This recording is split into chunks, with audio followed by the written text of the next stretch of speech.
is aide de camp. So it's a question that you cannot really be. You cannot go firm and say he's going to retain, because it's not a requirement. There's no legal requirement for him to retain.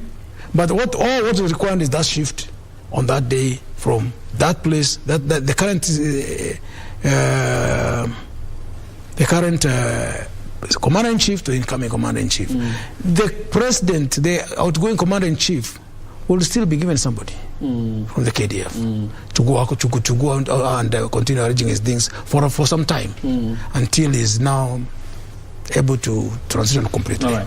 I think probably he was asking that question in relation to the new army commander. You remember then Lieutenant Colonel Njiru, and I'm careful saying then because he was Lieutenant Colonel, inherited from President Kibaki, and President Uhuru Kenyatta stayed with him for quite some time before he left for training, and now he has assumed the role of Army Commander. We will talk about the legacy of President Uhuru Kenyatta, because as we talk about this Commander-in-Chief, it is impossible not to talk about his legacy as Commander-in-Chief and in terms of how he's related with the military since he came in. But before we do that, there's a very special role of the Queen, the late Queen Elizabeth.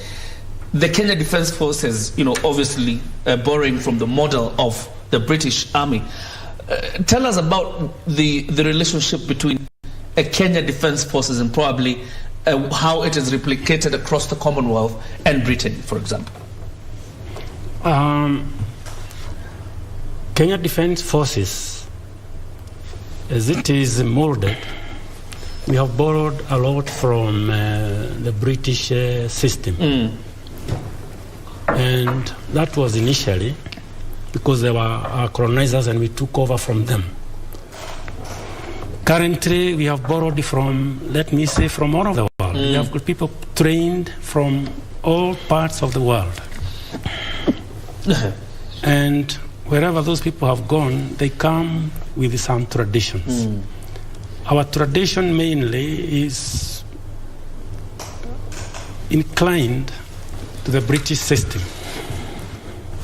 And the uniform we were wearing in the Air Force, I don't know why I'm referring to Air Force, that is my mother unit. The blue, that is the same worn out, which is dressed in the Royal Air Force. That's where what they wear. And the traditions we have been talking of are almost a carbon copy of what goes on in UK. The Navy, the white, that is worn in the Royal Navy. And a lot of our personnel, the initial personnel before I retired, they were trained in UK. Even myself, I trained apart sometime in I attended the colleges there, Royal Air Force Staff College in Bracknell. The Army, majority of our senior people, many retired now. I don't know the current position. They used to go to a military academy. It's called Sandhurst, one of the best, a very good academy. So we have got inclination to the Commonwealth kind of linkage, especially the British. And I think even now we must be having some exchange program whereby our officers will go and learn in other institutions. So we have borrowed a lot from Britain. A lot of it, I cannot say for a long, long time. A lot of our pilots are trained there. A lot of our Army personnel are trained there. The Navy personnel are trained there at the sea. So we have borrowed a lot. And the Queen, being the head of the Commonwealth for a long time, is a lot of respect to her. She is gone now. But there's a lot of respect. And I remember even when we were young, I think that time I'm slightly older than you. We used to sing the UK national anthem, "God Save Our Gracious Queen." Long ago in primary school, we used to sing that song. And we used even to hoist the flag. So really, we have got a lot we have borrowed from the Commonwealth, and especially from the head of the Commonwealth, and her country, the UK. All right. Yes. Let's take a breather. Of course, when we come back, not a breather really. We are going to Ulinzi and link up with one of our reporters, Ben Chumba, and tell us, the mood on the ground before we come back. And I'll allow you also, Colonel Julius, to also talk about, Her Majesty, the Queen, and probably some of the strategic partnerships that the Kenya Defence Forces have with Her Majesty's government. Now it is His Majesty's government, because obviously after the exit of Her Majesty, Queen Elizabeth II, Prince Charles is now His Majesty King Charles, of course, in charge of the United Kingdom. Now, Ben Chumba, good morning. Probably a quick update on the events at Ulinzi Sports Complex in Lang'ata. Chumba.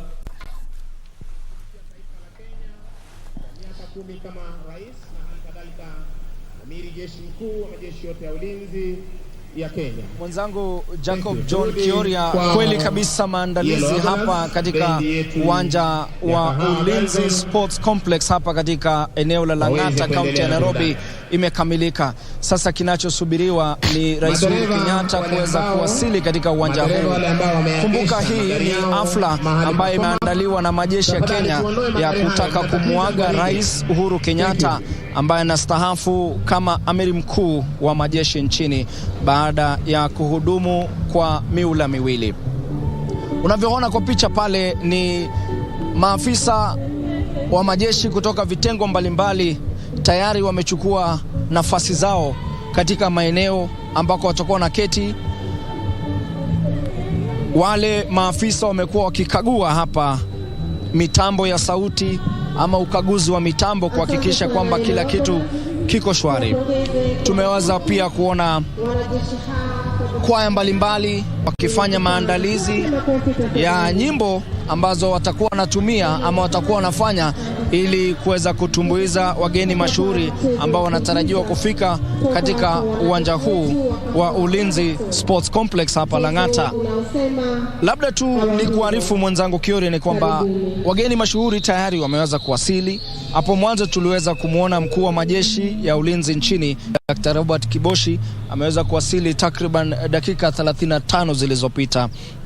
Pia mwanasheria mkuu Paul Kiara ameweza kuwasili katika uwanja huu wa Ulinzi Sports Complex kusubiri tu sasa ile sherehe kuanza. Pia tunasubiri wakati wowote kutoka sasa waziri wa usalama Dr. Fred Matiang'i pia anatarajiwa kuweza kufika katika uwanja huu na kuweza kushuhudia hafla hii ambayo imeandaliwa na majeshi ili kuweza kumuaga Rais Uhuru Kenyatta ambaye sasa anakamilisha miula yake miwili na anakwenda kustaafu. Kwa hivyo basi ni hafla pia ambayo tunatarajia waziri wa ulinzi pia Eugene Wamalwa atakuwa anahudhuria. Kwa hivyo kinachoendelea kwa sasa tu ni wale maafisa wanajaribu kuhakikisha kwamba kuna mpangilio katika uwanja huu.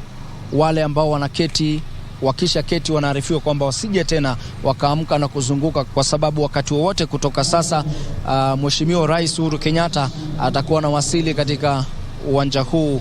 Kwa hivyo ni hafla tu ambayo haijalete watu wengi sana, kwa sababu tunapoona ni wale maafisa ama majeshi tu mbalimbali ama vikundi mbalimbali vya majeshi wameweza kuwasili katika eneo hili.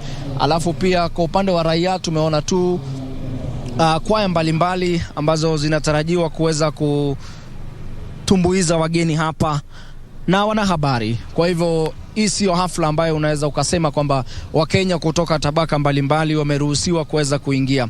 Kwa hivyo usalama ni wa kiwango cha juu kabisa. Tunapoingia pale kwenye lango, maafisa wa usalama wanahakikisha kwamba wale ambao wanaruhusiwa kuingia katika uwanja huu ni wale ambao majina yao yalikuwa yamewasilishwa hapo jana.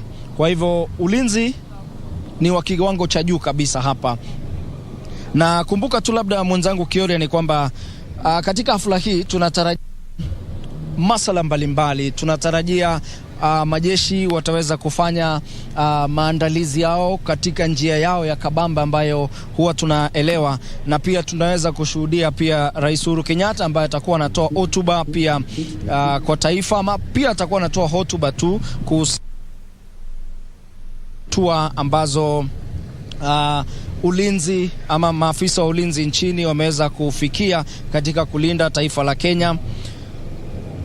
Alafu pia ataweza kukagua gwaride ambayo itakuwa ni mojawapo ya mipangilio ambayo ipo katika ratiba ambayo nimeweza kuona.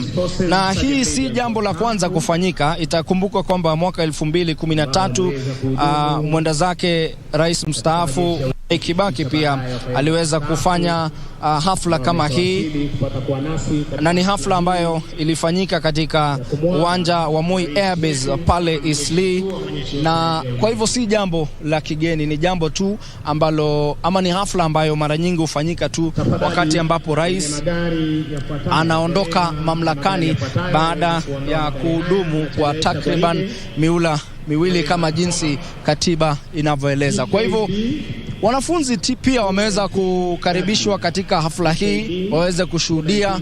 Wanafunzi kutoka shule mbalimbali wameweza kuwasili hapa, kama vile wanafunzi kutoka shule ya msingi ya Lang'ata. Kuna wanafunzi pia kutoka Moi Forces Academy. Tumeweza kuona pia wanafunzi kutoka shule ya upili ya Lang'ata ambao wamewasili pia hapa katika uwanja huu, ambao wakati wowote watakuwa wanapewa nafasi kuweza kufanya shughuli ya kuweza kuwatumbuiza wageni mashuhuri. Labda tu ni kueleze kidogo ratiba kwamba kuanzia mwendo wa saa 3 asubuhi imekuwa tu ni muda ambao wageni wanazidi kupokelewa hapa katika uwanja wa Ulinzi Sports Complex, na kama nilivyokudokezea hapo awali, kuna baadhi ya wageni mashuhuri ambao tayari wameweza kufika, hususan akiongozwa na mkuu wa majeshi ya ulinzi nchini Kenya, Dr. Robert Kiboshi. Hapa aliweza kuwasili asubuhi, takriban dakika kama 40 iliyopita.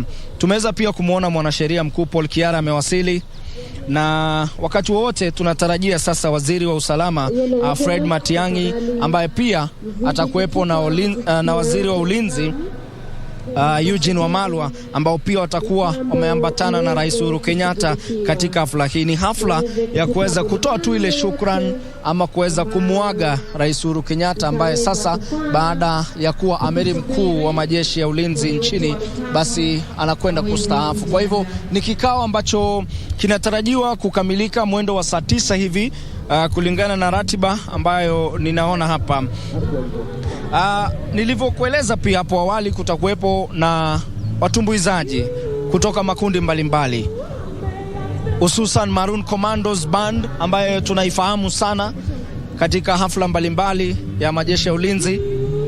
Pia kuna wanafunzi kutoka Lang'ata Primary School, kuna Moi Forces Academy.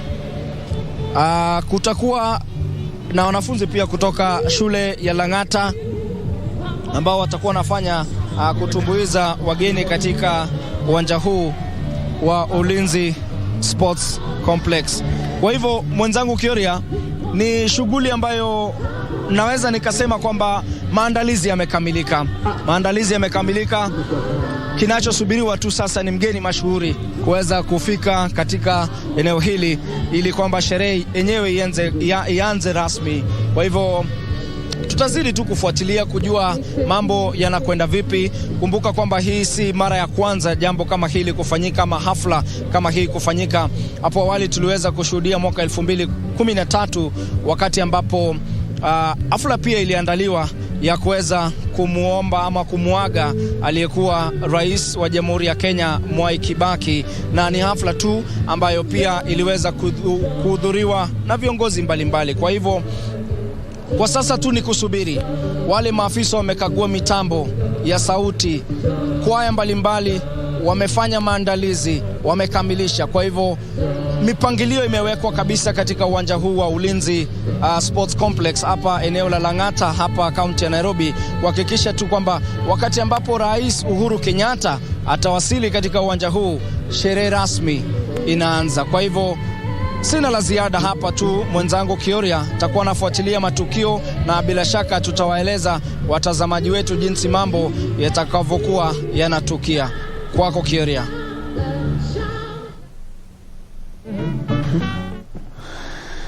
And thank you very much, Ben Chumba at Lang'ata. This is obviously the venue of the bidding farewell for President Uhuru Kenyatta. And obviously after that, heading over to DOD, where he will be pulled out of the barracks. That's a ceremonial thing. But of course, as we talk about President Uhuru Kenyatta in this context, we are referring to him as the Commander-in-Chief. The context today is the Commander-in-Chief. Of course, nothing takes away the fact that he's the President of the Republic of Kenya, but indeed because we're speaking to soldiers, and we're talking about soldiers bidding farewell to the President, we'll keep making reference to that title of Commander-in-Chief, because, I mean, it's not even a shared responsibility. Whether he has a deputy or not, when it comes to Commander-in-Chief, is the only, I think, the responsibility that is not shared. But let's go back a bit to the death of Her Majesty, the Queen, last night. And talk about the strategic partnership, of course, without revealing too much, the strategic interest and partnership between Kenya Defence Forces and the United Kingdom, the government that was being led by Her Majesty, the Queen, and now His Majesty King Charles III. Okay, thank you, Kiori. You said that when you come back, I'll go fast, so I'm going fast. Yes. And, yes. Several things here. In reference to traditions, the Kenya Defence Forces is steeped in traditions. Most of them copied from the British. Within the Commonwealth, it is very similar because most of them have borrowed from the British. A few countries in the world have modified the traditions, but Kenya largely has not. If you go to the rank structure, the way the ranks appear, if you go to Uganda, for example, today, you will see that a brigadier general rank, it looks like the 4-star general of Kenya. They have their reasons for changing the rank insignia, but as far as we Kenyans are concerned, we are still very much into the British ways. If you go to the UK today and call out a brigadier, and you call out a Kenyan brigadier, you'll be able to see that the ranks are the same. The Queen has been symbolic, and she's been the titular head of the Commonwealth. And her death obviously reverberates across the entire Commonwealth. Yes. And for us, we mourn with the British, the demise of the Queen. But she has left us a lot of traditions, especially in the military, that we continue and will continue to uphold. In terms of collaboration, the Kenya Defence Force collaborates a lot with the British military. In terms of training, we train a lot with them, and we used to have an exchange program with them in the Defence Staff College level, now called Commander Staff. We used to have those kind of exchanges. I believe they're still there. The last time, before I left the KDF to go on retirement and do other things, yes, that program was still there. Doctrinally, we also have very, very close similarities. However, the KDF has improved a lot in terms of doctrine. It kind of borrows some and nip and cut. Nip and cut some of what serves us well and what doesn't serve us very well. We maintain those traditional cultures that we believe are useful. But if something is not really useful, because a lot of things have been overtaken by time. Yeah. Changes is the only constant. So we adapt to that change. When it comes to the existing collaboration, we have the British Peace Support Team East Africa, which is basically a peace support team that operates to capacity build the Kenya Defence Forces and the regional security agencies, really, in the areas of peace and security. The British also, it's a common knowledge that they also have a training camp in Kenya, based in Nanyuki. And basically that camp offers the British an opportunity to train in an environment that that is unique. You're referring to Batuk? Yeah, Batuk. They have that capacity, ability to train.